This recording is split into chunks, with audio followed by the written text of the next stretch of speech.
Our War Daddy series continues, and as a quick refresher, this is what we consider a top prospect who will be making headlines throughout this cycle, and we are just here, to give you a little heads up about it. And this week's pick is five-star defensive lineman Aydin Breland. And here to tell us all about it is our friend, Greg Biggins. Greg joining the show here. Hello. Breland currently sits at the 25th ranked prospect in the class, the number 4 player at his position. What is it about him that makes him one of the top players in the country? He's got a grown man body right now. He's 6'5" and he's 290, and he looks lean. If you saw him down the street, you would think the guy could easily pack on another 25 or 30 pounds. He's kind of been that way for the last 3 or 4 years now, just mature physically. And with that body, though, man, he's a high-level athlete as well. His get-off, playing out Mater Dei, he's already uses his hands really well. Technique is next level. And he's got a mean streak. He's got a nastiness to him as well. So playing at Mater Dei, you're never going to, put up gaudy numbers. He rotates with like 7 or 8 other linemen. He plays inside. He plays outside. He kind of took his game to another level last season, and they moved him outside as an edge rusher. So he shows that positional versatility. So you take a guy, like I mentioned, he's 6'5" and he's 290. He can move. He's an athlete. He's running track. He's throwing the shot put. Former baseball player. That was actually his first love, was baseball. Kind of outgrew that sport.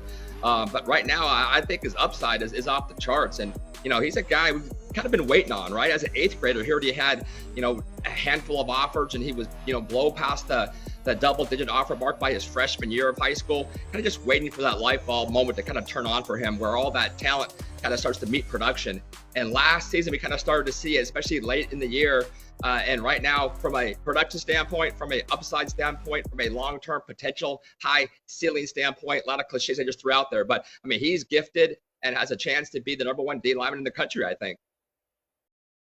He oozes a ton of potential, Greg. We were able to see him in a number of high-profile matchups last fall. They played at Bishop Gorman. They played St. John Bosco twice. Those are 2 top 5, top 10 programs nationally, and we were able to see Breland really stand out in the trenches. His recruitment has also taken off. He's got over 20 scholarship offers. He's got a who's who on that recruiting list.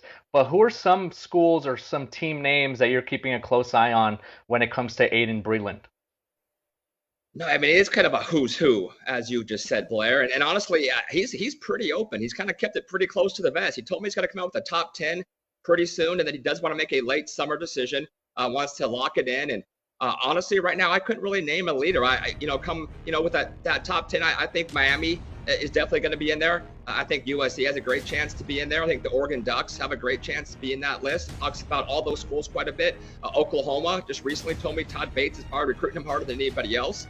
Recently visited the Ohio State University. Larry Johnson has a pretty nice track record for developing defensive tackles.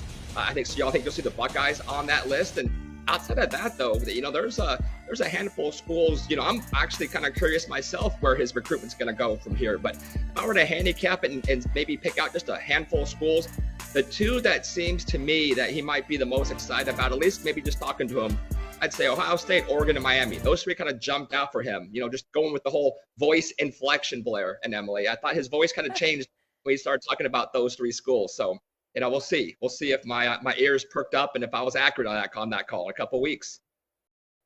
We have hat science, and now we can add voice inflection to it.